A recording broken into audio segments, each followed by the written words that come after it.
Hi అండి. ఈ pineapple నేను ఎడ్జెస్ కట్ చేసి ప్రాపగేషన్ చేస్తున్నాను.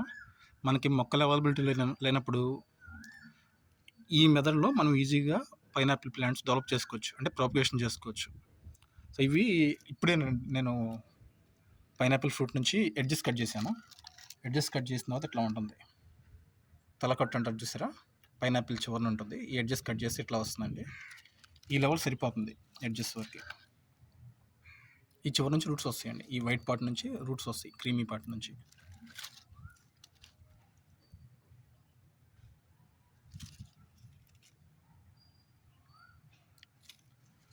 ఇది 2 వీక్స్ బ్యాక్ నేను వాటర్లో పెట్టినట్లా. ఇదిగోండి, ఈ వాటర్లో మనం ప్రతి 2 డేస్కి ఒకసారి వాటర్ మార్చుకోవాలి. లేకపోతే ఏంటంటే వాటర్ కుళ్ళిపోయి ఇది మొత్తం డికంపోజ్ అయిపోయి కుళ్ళిపోయిద్దండి, మొత్తం మాడిపోయిద్ది, మొక్క చనిపోయిద్ది.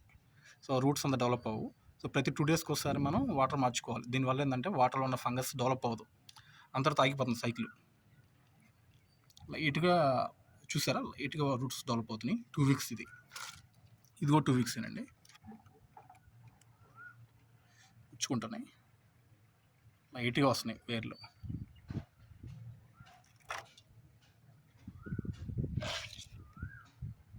ఇవి 3 వీక్స్ అవుతుందండి.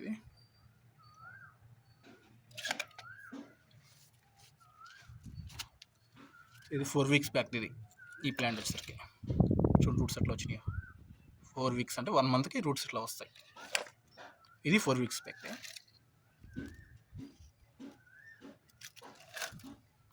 ఇది 6 వీక్స్ బ్యాక్ అండి, అంటే 1.5 మంత్ బ్యాక్ది. ఇది ప్రీవియస్గా రూట్స్ బాగా డెవలప్ అయినాయి. అయితే నేను చేసిన మిస్టేక్ ఏంటంటే వాటర్ మార్చలేదు. వాటర్ మార్చుకోవడం ఏంటంటే చూసారా, లైట్ పాకుడులా పట్టింది వేర్లకి. పాకుడు అంటే ఫంగస్ అండి. ఈ ఫంగస్ డెవలప్ అయి వేర్లను తినేసింది. అందువల్ల కంపల్సరీ మనం వాటర్ మార్చుకోవాలి ప్రతి 2 డేస్కి ఒకసారి. సో ఇట్లా ప్రాపగేషన్ చేయడం చాలా ఈజీ. ఈ పైనాపిల్స్ ఇవి మనం ప్రాపగేషన్ చేసిన తర్వాత ఇప్పుడు ఇది రెడీ టు ప్లాంటేషన్ అండి. ఈ లాస్ట్ 3 మనం భూమిలో పెట్టుకోవచ్చు. ఇప్పుడు ఏమవుతుందంటే భూమిలో పెట్టుకుంటే డే 1 కన్సిడర్ అవుతుంది. దాదాపు 1.5 ఇయర్ నుంచి 2 ఇయర్స్కి మనకి కాయలు కాస్తాయండి. ఈ మొక్క నుంచి 2 ఇయర్స్ పడుతుంది ఆల్మోస్ట్ కాయలు రావడానికి. సో దాంతోపాటు ఏంటంటే ఈ ప్రొపగేషన్ సక్కర్స్ ద్వారా, రన్నర్స్ సక్కర్స్ ఉంటుంది చూసారా, మనకు గడ్డి పెరుగుతూ ఉంటుంది. అట్లా సైడ్ నుంచి లాటరల్స్ నుంచి వేర్లు వచ్చేస్తాయి, అట్లా డెవలప్ అవుతూ ఉంటుంది. ఇది కూడా అంతే, పక్క నుంచి అట్లా వేర్లు డెవలప్ అయిపోయి మొక్కలు డెవలప్ అవుతుంటాయండి. సో ఇది ప్రాసెస్ చాలా సింపుల్ అండి. వాటర్లో పెట్టుకోవచ్చు. సాయిల్లో, శాండ్లో అయితే ఇంకా బాగా ఉంటాయి, వేర్లు బాగా డెవలప్ అవుతాయి. ఎందుకంటే శాండ్ పోరస్ నేచర్ ఉంటుంది. పోరస్ నేచర్లో ఏ టైప్ ఆఫ్ ప్రొపగేషన్ అని ఈజీ చేసుకోవచ్చు. సో శాండ్ లేనండి వాటర్లో పెట్టుకోవచ్చు అండి. శాండ్లో ఏంటంటే మనం కంపల్సరీగా మాయిశ్చర్ మెయింటైన్ చేసుకుంటూ ఉండాలి. సో ఇది రూట్ అయితే డ్యామేజ్ అవ్వదు శాండ్లో అయితే. 2 బెస్ట్ మెథడ్సే, వాటరు, శాండ్. మిగతా సాయిల్స్ అయితే అంత స్లోగా డెవలప్ అవుతుందండి.